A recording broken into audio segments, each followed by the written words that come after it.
Suppose.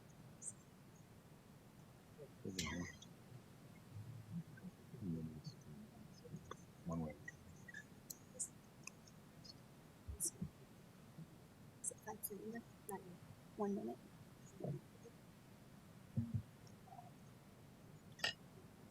I just said it to yours.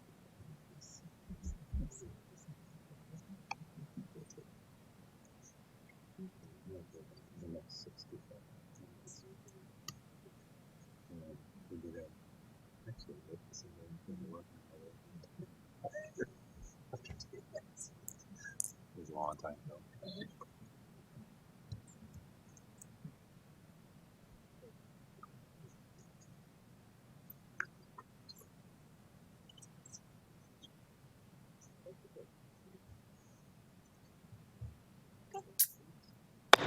Please stand for the Pledge of Allegiance. I pledge allegiance to the flag of the United States of America and to the republic for which it stands, one nation, under God, indivisible, with liberty and justice for all. Good evening. May I have a motion for approval of the minutes of the meetings held February 24th, 26th, 27th, March 2nd, 3rd, and 4th, and 5th of 2020? So moved. Second. I have a motion and a second. All those in favor signify by saying aye. Aye. Opposed, same sign. Motion carries. Does not look like we had anyone signed up to address the board this evening. We'll move on to approval of the agenda. Do I have a motion? So moved.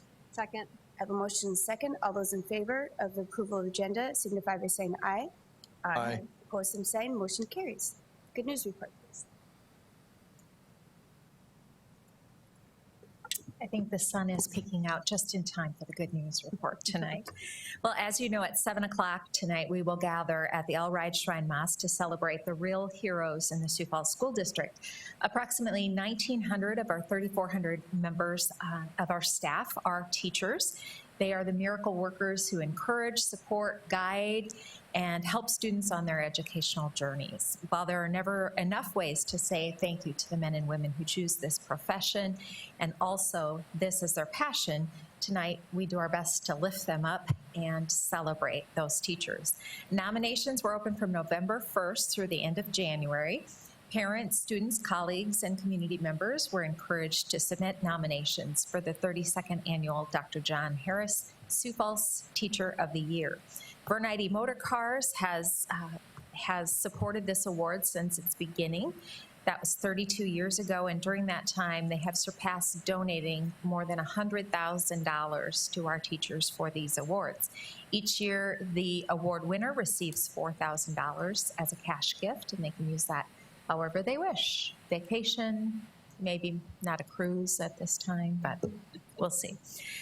68 nominations came in this past year. Judges, including Nan Baker, who served as a school board representative on that committee, considered the nominations and selected 4 finalists. Grace Gill is a government and debate teacher at Roosevelt High School. George Hawkins is a government and American history teacher at New Tech High. Janelle Revere, culinary arts teacher at the CTE Academy, along with Molly Rost, kindergarten teacher at Harvey Dunn. And tonight we will honor all nominees, our finalists, and then announce our big winner. So tonight really is a celebration and appreciation, a little bit of fun mixed in there as we lift up the professionals who lift up our students every day. And of course, we will post that information on our social media pages to let folks know who the winner is. It's always a uplifting event and one that really showcases the wonderful things that our teachers do in the Sioux Falls School District. Thank you. Thank you, Deanne. Thank you for that. On to conflicts of interest. No new conflicts were presented to the board.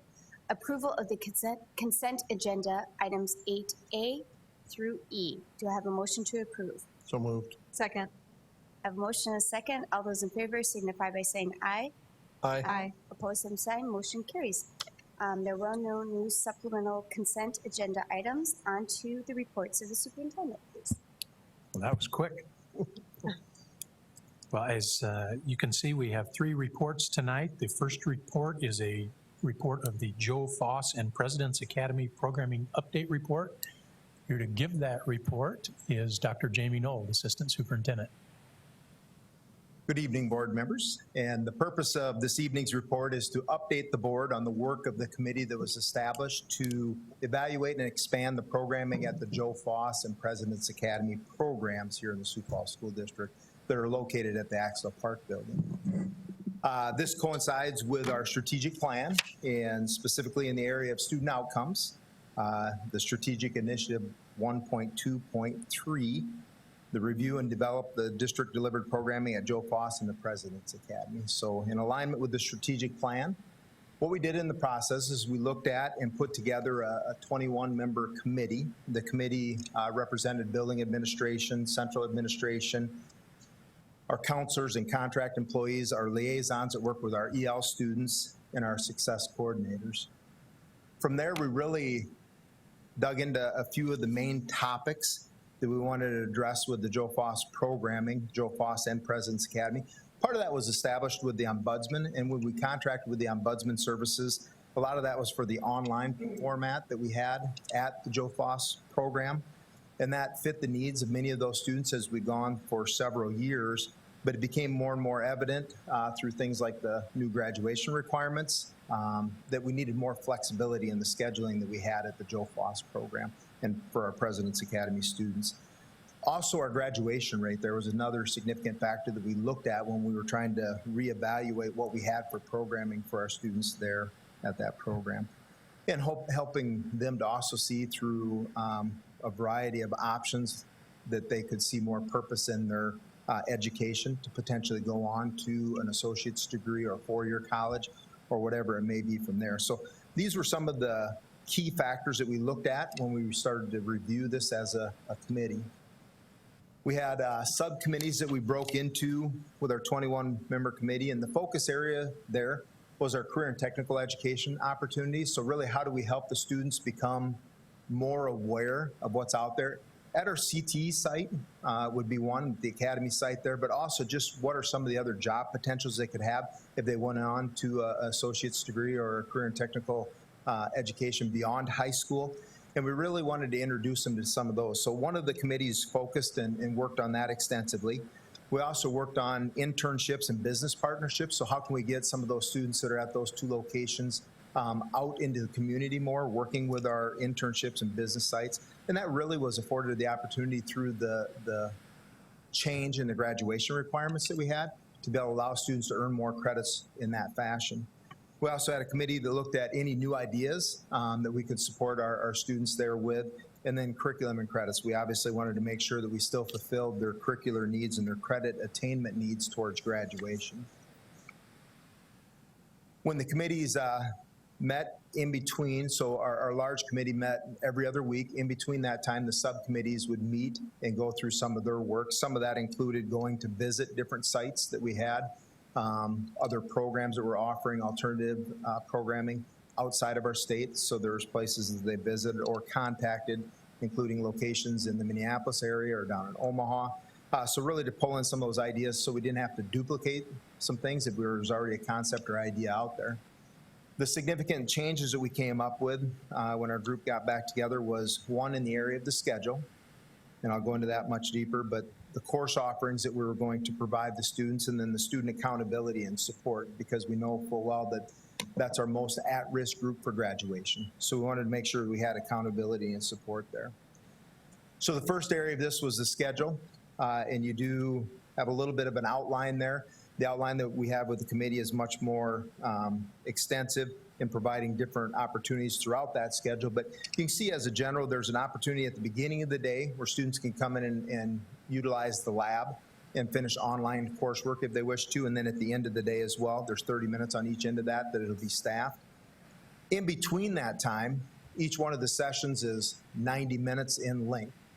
So the 90 minutes with block 1, 2, 3, and 4.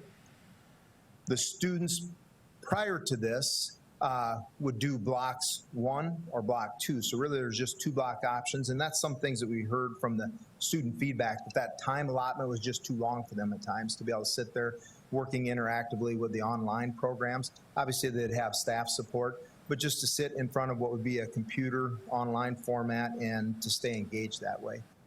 And so we did try to break it down into smaller blocks of time, but give them more opportunities throughout the day.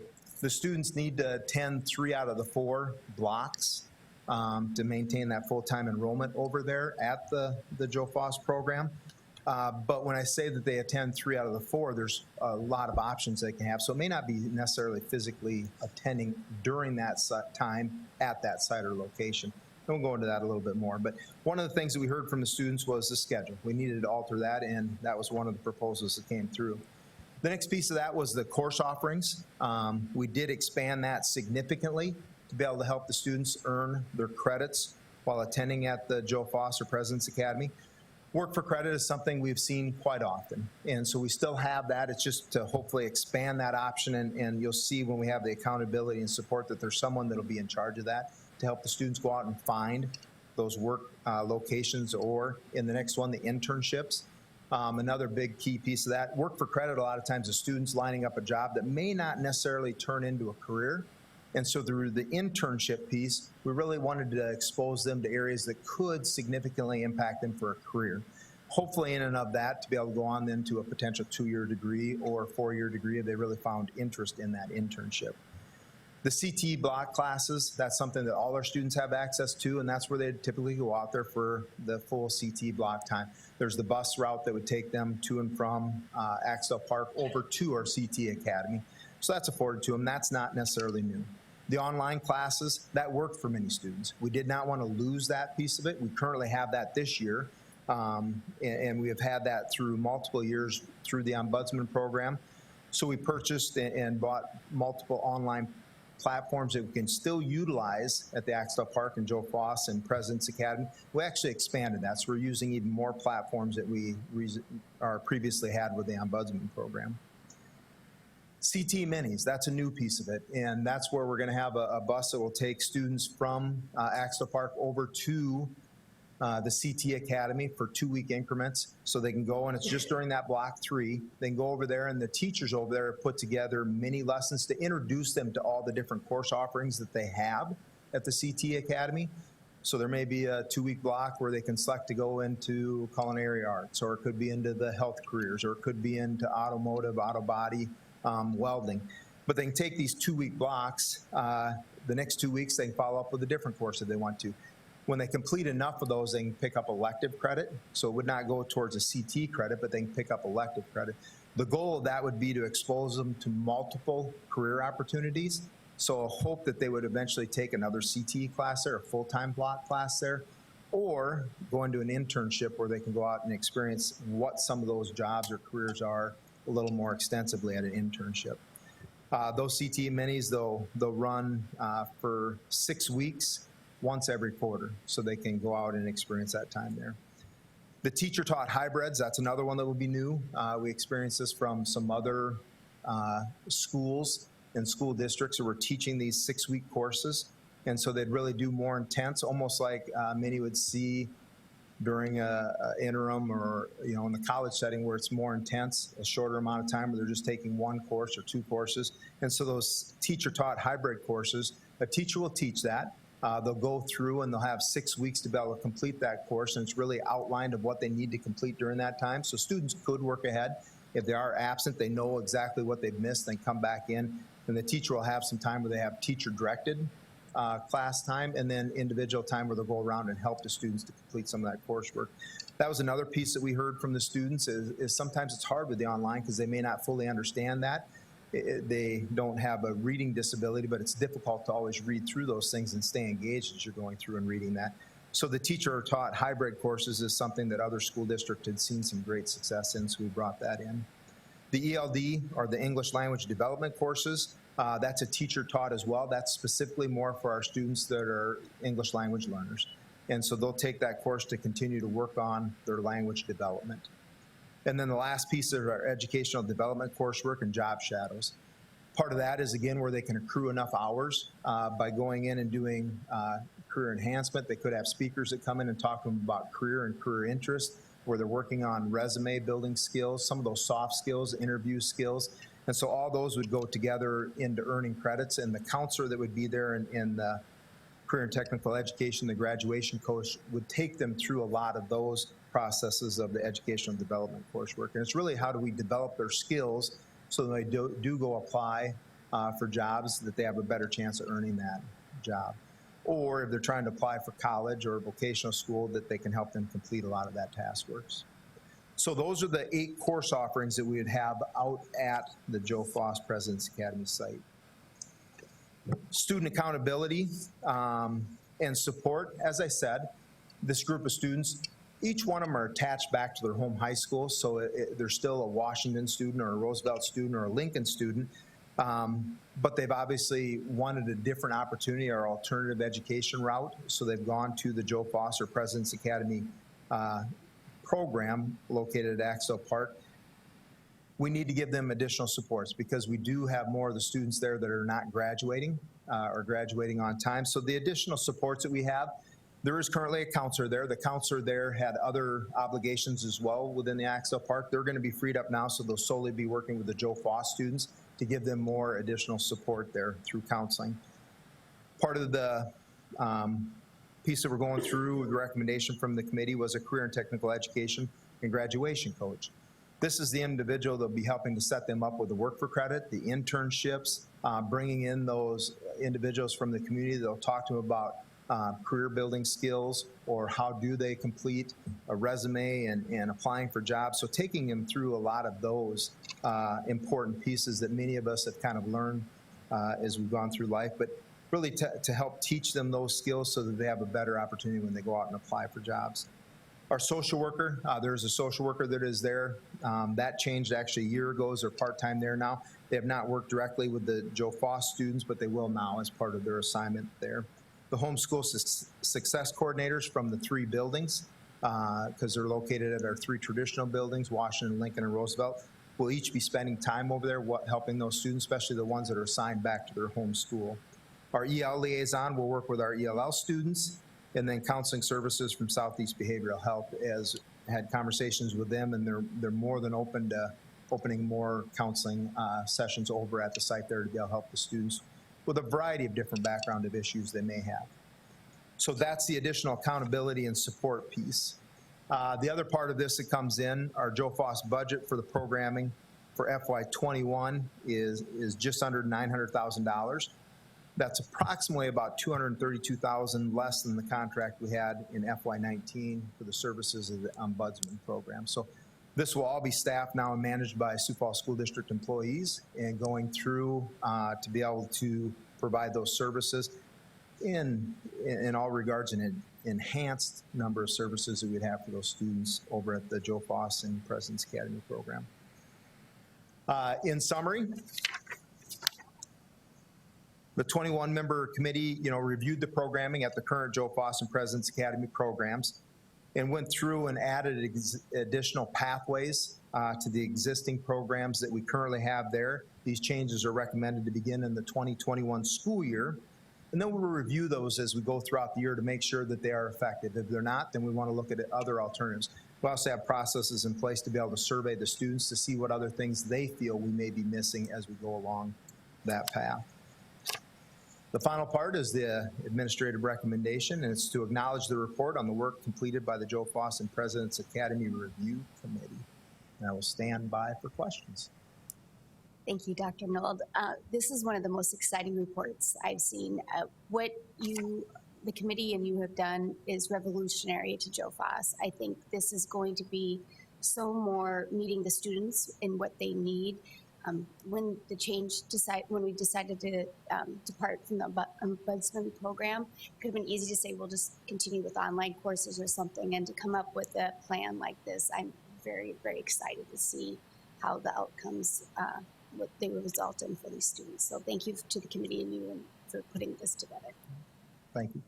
What's the average length of time that a student spends at Joe Foss? Like, is it a year? Is it 3 years? Is it?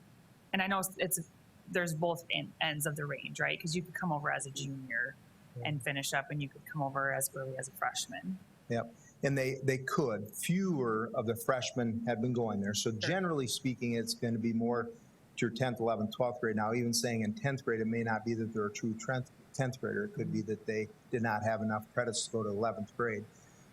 Generally speaking, there's a handful of students that can go through much more quickly when they go through there. So they may complete within a month or 2 months. The average would be longer than a year, though. Definitely longer than that year's time, because they're generally going to come there behind in credits, and they're working to try to catch up. Some can stay consistent with it. I think with some of these new opportunities where they can go out and earn some of those credits and not need to be there so many hours of each day, that they could expedite some of that. And part of that will truly be done because of the agreement also in the change of the graduation requirements. So they do have the opportunity to go to do different things that will meet their needs more so. And the math, science, social studies, English will still accomplish that through the online and through the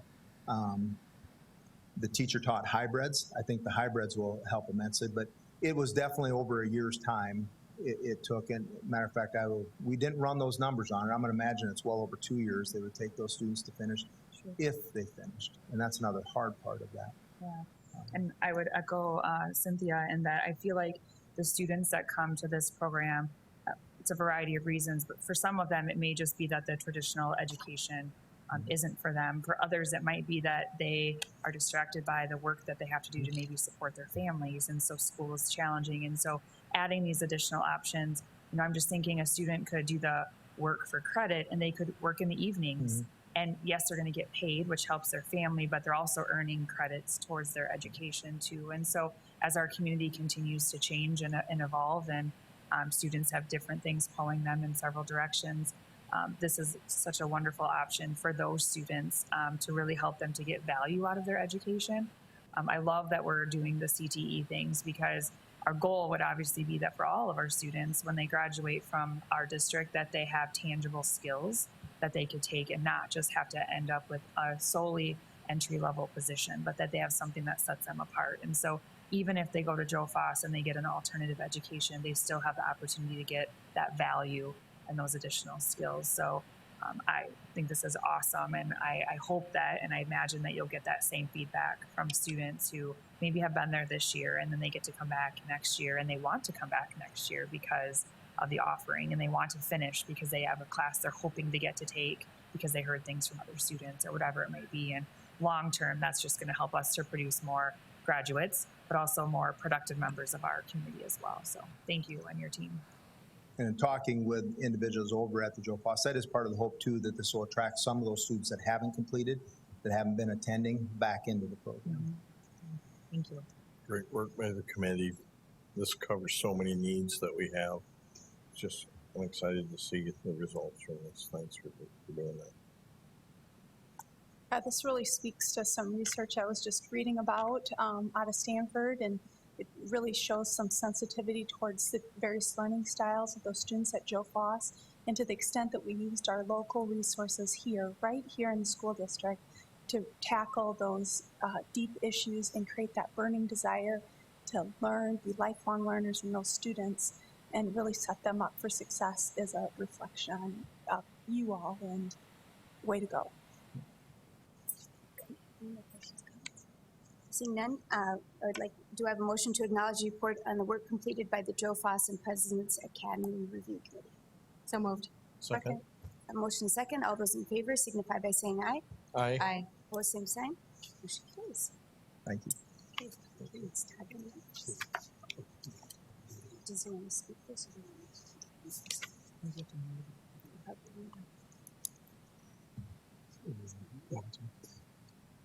Well, the next topic on the agenda is a topic of the Lennox School District tax sharing agreement that we have. Here to talk through that agreement with you prior to the public hearing is our business manager, Todd Veek. Thank you. Thank you, Dr. Meyer. I think this might be the 5th time we've discussed this. It goes back to last May or June. I'm not sure which. We did a informational report on it, and then on December 9th, the board approved a resolution of intent with a boundary change for the Lennox School District. That includes a tax sharing agreement. Just to remind you of that, it's a tax sharing agreement on the residential property over a 20-year period, it phases out. It's very similar to what we did with West Central quite a few years ago now. On the commercial property, and on the West Central, we knew where it was. We carved around it, and that wasn't part of the exchange. But since this land is not yet brought into most of this land is not yet brought into the school or to the city yet, we don't know where that commercial property would be. So the phase out on that is 40 years instead of 20. The resolution that you approved required the involved school districts to have an appraisal of the affected properties. That happened, and the appraisal came in at $54.1 million. It was approved by you at your meeting held on February 10th. We had a waiting period on that if we wanted to appeal the appraisal, but both Lennox and we waived that. So our next step is to hold a public hearing tonight. It was advertised in the Argus Leader March 6th. So tonight we would have the public hearing, and following that, we would, with your final approval of this, we would have 30 days for voters from either school district to petition it if they don't want the change to happen. And if that doesn't happen within 30 days, then both sides will send your resolution to the Minnehaha County School District, and we'll wait for them to approve it.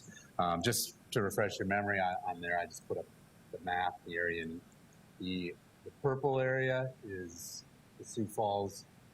The purple area to the right is the Sioux Falls School District. The brown area is T, and the Lennox area is the light gray. And so the shaded area is the area we're talking about. And as the map says, it's a little over 5, it's like 570 acres. So with that, I'd ask you to conduct the public hearing and then approve the resolution for a boundary change. Thank you. I will now open it for public hearing. Individual testimony shall be limited to 3 minutes, and you may address the board without having signed up if there is anyone who would like to address.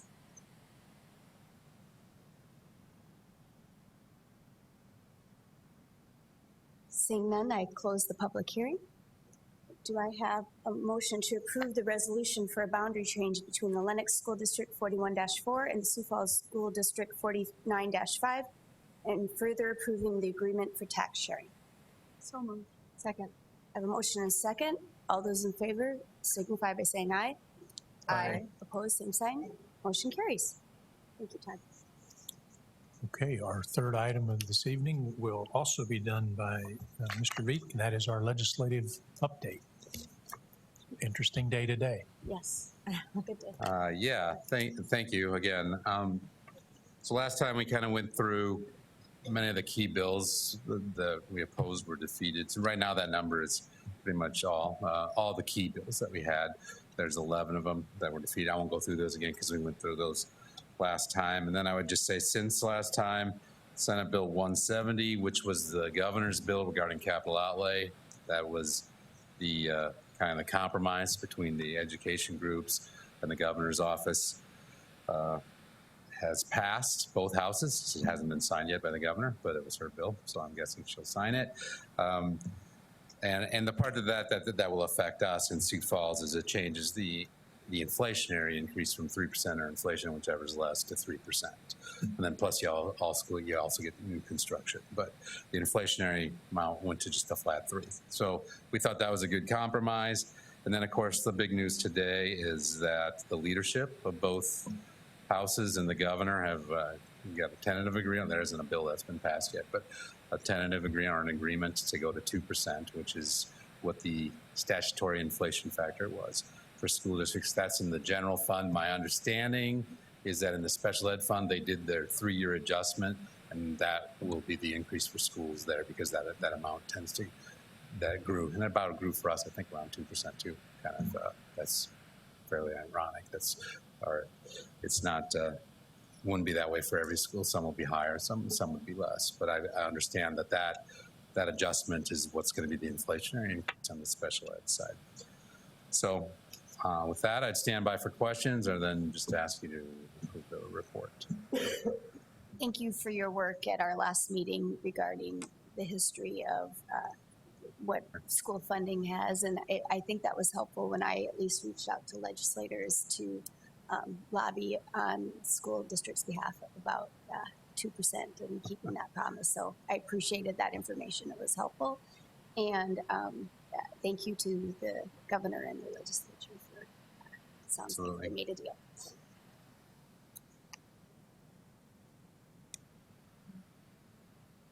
Yes, thank you.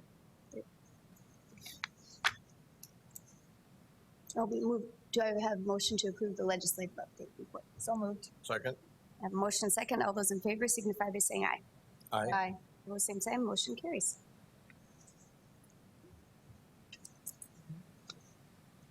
Yep, we got 4 policies up for review tonight. They are, all 4 of them are up for review revised because they really had minimal changes to them, but I'll go through them. We had GBJ, staff directory. We updated language to current practice. GBM, permanent employees for purposes of South Dakota retirement system, no changes. IKB and its accompanying regulation homework. We clarified some language there. And then IKE, promotion, retention, and acceleration of students. Again, just clarified some language. So I move to approve the review revision of the 4 policies. Second? Motion is second. All those in favor signify by saying aye. Aye. Opposed, same sign. Motion carries. Last, do you handle the appointment? Do I just read that? Yeah, if you'd Okay. like to. Go ahead. I didn't know if you did or. Oh, I can do it. Okay, I'd be that'd happy great. to. I have it printed out, but. No, I'll do it. And, I know Bev's been working with you guys to get this scheduled.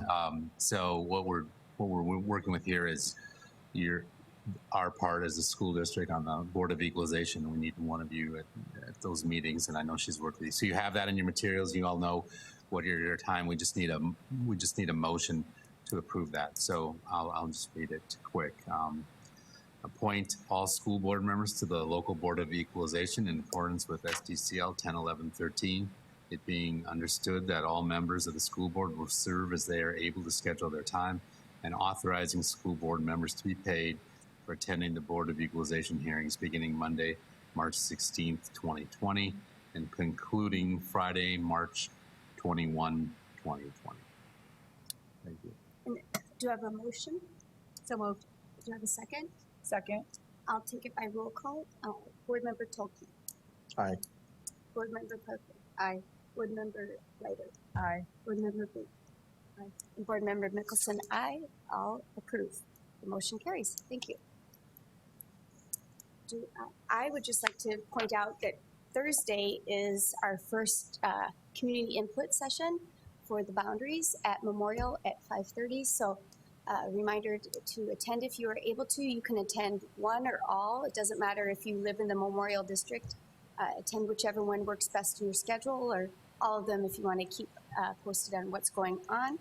The following one will be Monday, March 16th at Patrick Henry, same time at 5:30. And other than that, anything else for the good of the public? Thank you. If not, do I have a motion for adjournment? So moved. Second? I have a motion and a second. All those in favor signify by saying aye. Aye. Opposed, same sign. We are adjourned. Thank you.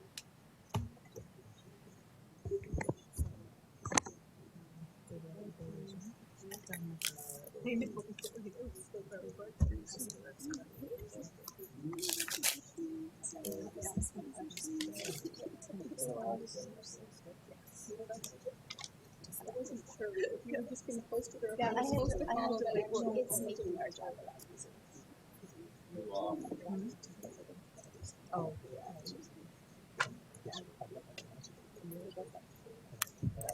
So I wouldn't get that. It's just now they're gonna have another. Down courthouse downtown, right? Like 3rd floor or something. Okay. Okay. She said, and she'll know which ones are canceled, she said by the 12th, I think, does that sound right? Here's a little something for this. Get this in the apple. think just brilliant. I didn't have to tell you to back off tonight. Okay, so perfect, so I can now sign it. Do you need other people have to sign it? Okay. Well, you guys, Okay, I was gonna pass it through. Thank you. until I saw all of them approve the February, the March, I got a lot Is of. that it? Oh, thank you very much, ma'am. And I'll get those letters too. I have a draft. I was just gonna have Ted look at it and see if he thought any input, then I'll get it to you. So thanks for your help on those. Yeah, well, she did. This is perfect, so thank you. I appreciate that. Yeah, because what time does it